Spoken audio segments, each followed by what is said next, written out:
It's South America's biggest economy. It's the continent's most powerful country, one that thought it was rid of a history of violent military coups. But now, Brazil's democratically elected president Dilma Rousseff says that she's the victim of a political coup after Congress Sunday night voted overwhelmingly to send impeachment proceedings against her to the Senate. Dilma's supporters reacted to the vote with shock and sadness, while her enemies and anti-government protesters celebrated. But what has she done? Presided over the worst recession in nearly a century, allegedly used creative accounting to conceal the hole in her budget, tried to hire her predecessor, perhaps to shield him from criminal investigation. But are these impeachable offenses? She herself has not been tainted by or even accused of corruption, and she refuses to resign. Those who call me to resign show the fragility of their conviction of the process of impeachment, because above all, they are trying to instate a coup d'etat against our democracy. I can assure you that I will not cooperate with this. I will not resign for any reason whatsoever. So, what is at the core of this political drama that's led to anger and frustration online and on the streets? Pulitzer Prize-winning investigative reporter Glenn Greenwald lives in Brazil, and he's closely covering this constitutional crisis. He joined me from Rio. Welcome back to the program, Glenn. Great to be with you. So were you surprised? Did anybody really think that at the last moment she could have got the votes she needed to stave off this sort of impeachment process? I don't think the outcome was particularly surprising. I think that the margin was fairly surprising, although Brazilian politics, like in a lot of other countries, is about momentum and power. And once there was a perception that they had the votes, a lot of last-minute undecided switched to the pro-impeachment side so that they can be on the winning side. I think what did surprise people, though, was the tenor of the proceedings in the House. It was extremely raucous, very ugly. You had pro-impeachment advocates standing up and hailing the 1964 coup and the right-wing military dictatorship that followed. One prominent right-wing congressman who's expected to run for president specifically praised the chief torturer of the military regime, who, of course, tortured Dilma Rousseff, the president, before then voting to impeach her. So it kind of was a very polarized and a very ugly tenor to these proceedings that reflects this wider sentiment in Brazil that really has split the country in a very dangerous and unstable way. Even the vice president, who may have to step in, is himself accused of all sorts of misconduct and wrongdoing. And I just want to read this to you because it is extraordinary. Of the 594 Congress members, 352 face accusations of criminal wrongdoing, according to multiple reports. And then, of course, there are all sorts of people, including Eduardo Cunha, who's leading the impeachment process, who's accused of perjury and corruption. You've got another one, Maluf, who's on Interpol's red list for conspiracy. You've got another one accused of money laundering. You've got another one, as you just mentioned, you know, who is sort of implicated in all sorts of torture, and others, you know, implicated in human rights violations. Now, Dilma herself has called this a coup. What is going on?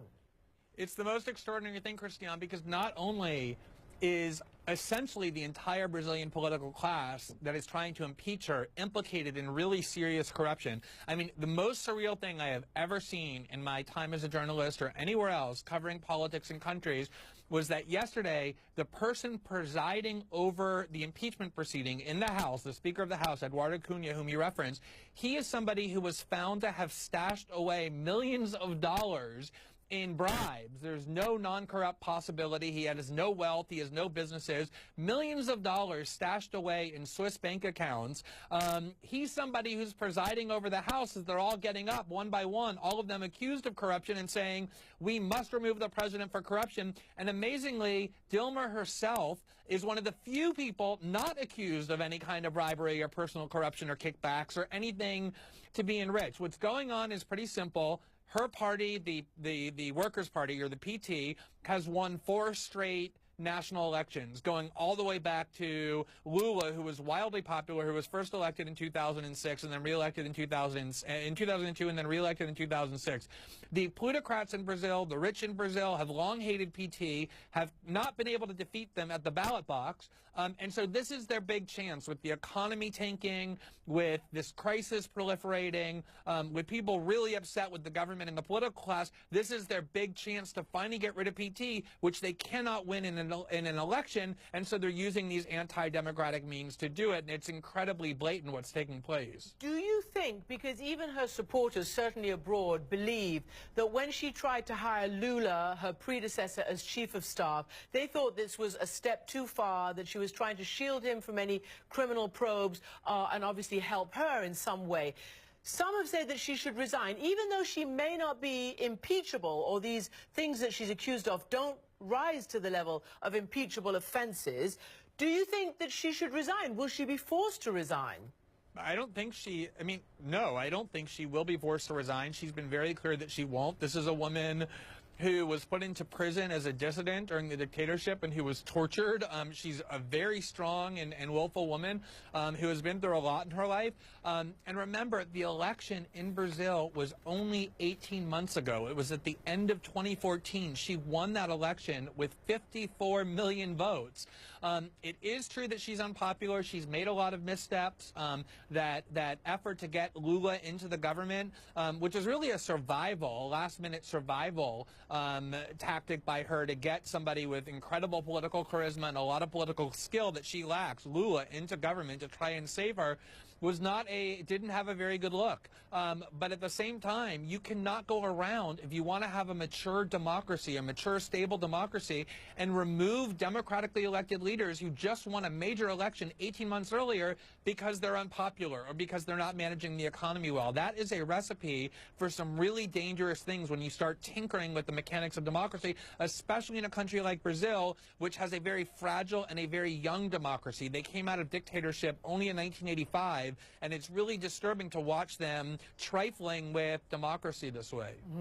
So, you know, we've talked about how the whole system is full of political scandals and corruption. And you've also admitted that her party is sort of deeply corrupt and awash in its own sort of, you know, criminal wrongdoings, even though she's not touched. So I wonder, you know, what's the way out of that? But particularly in light of what this professor at the Sao Paulo University has told the New York Times about what's going on now. It's putting a very large bullet in Brazilian democracy, he says. From now on, any moment that we have a highly unpopular president, there'll be pressure to start an impeachment process. Right. I mean, it's interesting because I interviewed the former president, Lula, last week in Sao Paulo. And he admitted two things to me in that interview. He said, number one, it is true that his party, the PT party, which is Dilma's party as well, has a very serious problem with corruption, just like most of the other parties. And that number two, there's this major investigation that's called Lava Jato or car wash in English, in which these really aggressive young prosecutors have asserted judicial independence and have been aggressively putting people in prison, the richest people in Brazil, the most politically powerful people in Brazil. The solution is to let that investigation unfold and let the people who are guilty be put in prison. The concern is that their intention with impeaching Dilma is to say to the country, look, we got rid of the corruption problem. The media pressure, the public pressure, they hope will dissipate now that there's this catharsis over impeachment, and that this investigation will end and all of these truly corrupt politicians will be protected. So the solution, to answer your question, is to let this investigation unfold, take everybody who's corrupt in all of the opposition parties and in PT, of which there are many, and subject them to the rule of law and to accountability and put them in prison, as was going to happen prior to the impeachment of Dilma. An incredible story. Glenn Greenwald, thanks for joining us from Rio de Janeiro tonight. Great to be with you. Thanks for having me.